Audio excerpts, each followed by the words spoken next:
Matías Morla, abogado de dos temas que están justamente esta semana nuevamente en los medios, primero de Moria Kazan y también uno de los abogados del caso Candela.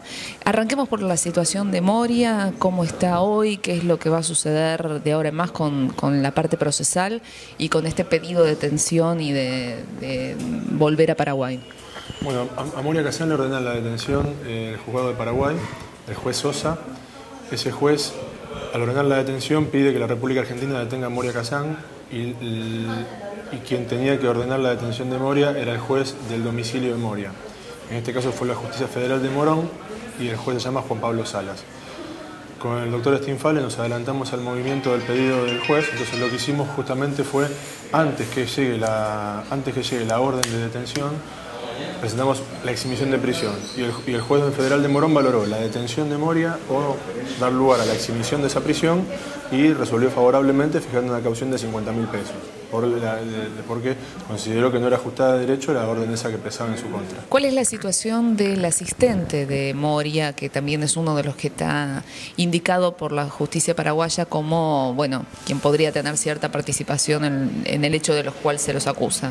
Lo está buscando la policía de Interpol actualmente, son las 9:25 de la mañana, está la doctora Liana Ramos en el Juzgado Federal de Quilmes intentando que se le exima de prisión al igual que Moria Kazan. Respecto al otro imputado, que es Luciano Garbellano, está en la justicia de Comodoro Pi un planteo de exhibición y en caso de que se le dé lugar se va a tener que presentar Garbellano en Argentina para poder cumplimentar esa orden.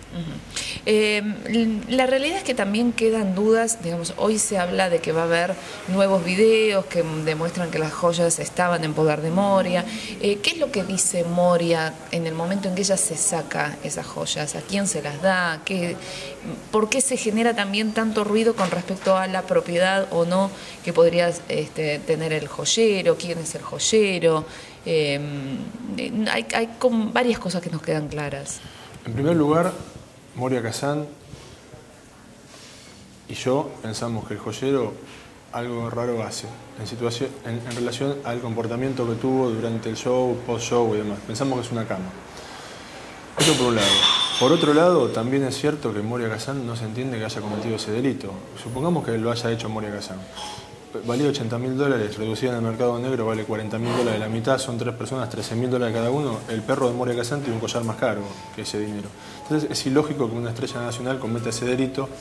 El pueblo de Paraguay entiende lo mismo, solamente el juez Sosa, que por eso vamos a hacer todas las medidas para poder sacarlo, porque ya entendemos que esto tomó una cuestión que tiene que ver con un nacionalismo entre Argentina y Paraguay, porque aparte por una joya, por más de que uno cometa ese delito, va al juzgado con la joya puesta y tampoco lo puede meter preso porque es un delito menor, es un hurto, es una cuestión sencilla. En Paraguay, sin embargo, está tipificado de forma diferente que en Argentina, es decir, allá podría tener, o dicen que podría tener hasta una pena de 8 años. No, pero decir que tiene hasta 8 años es como decir que el robo agravado en Argentina por uso de arma tiene hasta 20 años y no le dan 20 años, le dan el mínimo que son 6 o 7. Allá comienza de 6 meses. Moria Kazan antecedentes no tiene, no fue un hecho violento, no hubo nocturnidad, no hubo probabilidad de intervinientes.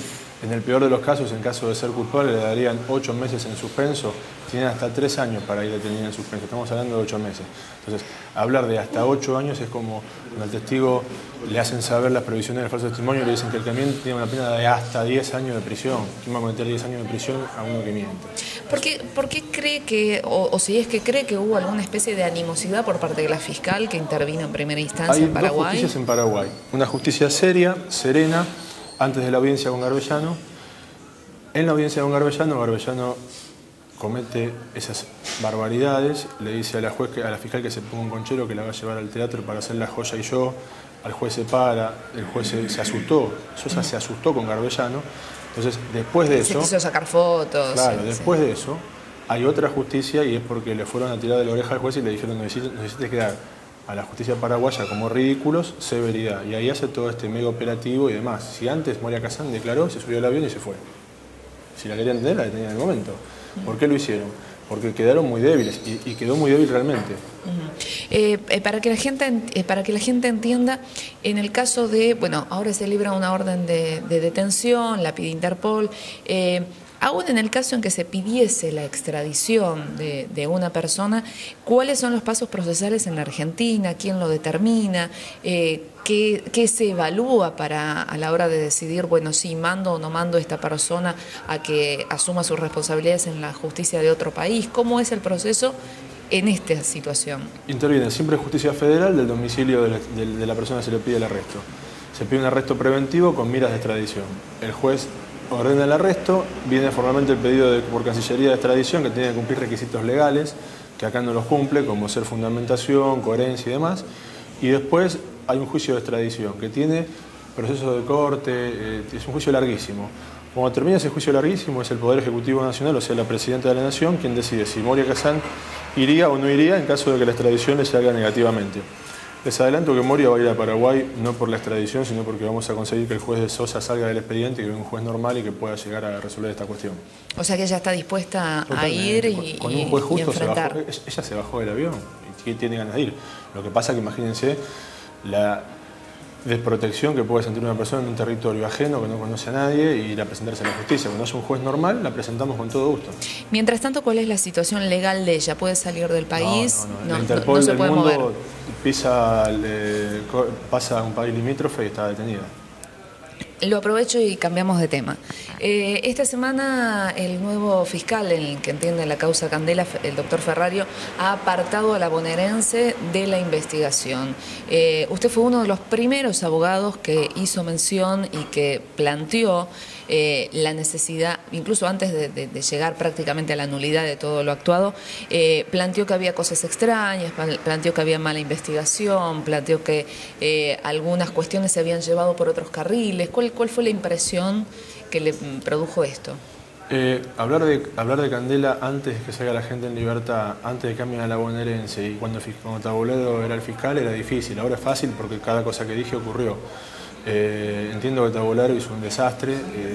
Lo grave ahora, más que Candela, es que Tabolaro siga siendo fiscal, porque el asesino de Candela está libre y él sigue siendo fiscal. No sea cosa que tengamos otra Candela con el mismo fiscal. Que siga siendo fiscal este hombre no tiene el más mínimo análisis lógico porque sigue investigando gente. Se da el privilegio de poder detener a alguien, este tipo de sujeto que es lamentable.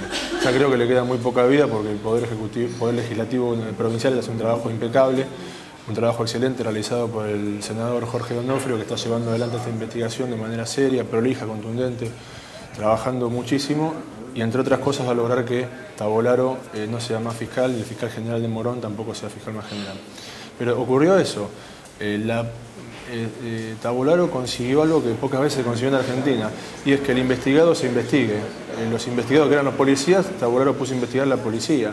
Es un nene, un visco lo miraba que se daba cuenta que era mentira.